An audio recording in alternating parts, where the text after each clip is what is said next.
समाजी कारकुन अब्दुल हमीद उर्फ बाबू इनामदार को शहर कांग्रेस कमेटी के नायब सदर का ओहदा दिए जाने के बाद से इनकी गुलपोशी का सिलसिला जारी है। प्रमोद सूर्यवंशी मित्रमंडल की जानिब से भी इनकी गुलपोशी की गई और इन्हें मुबारकबाद पेश की गई।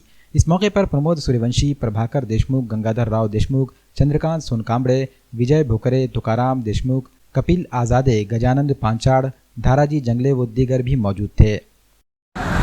नांदेड़ कांग्रेस कमेटी के जानिब से मुझे पद दिया गया कांग्रेस शहर उपाध्यक्ष पद। इसी सिलसिले में मेरे दोस्त प्रमोद सूर्यवंशी, करोड़ा बुजुर्ग और इनके साथी, ये हमारे सबके साथी प्रभाकर देशमुख, गंगाधर राव देशमुख, परवीन भुले और हमारे पांचाड़ और ये सभी जितने भी दोस्त हैं उनका सभी से मैं दिल से शुक्रिया अदा करता हूँ और आने वाले 15 अगस्त के लिए सभी को शुभकामनाएं देता हूँ।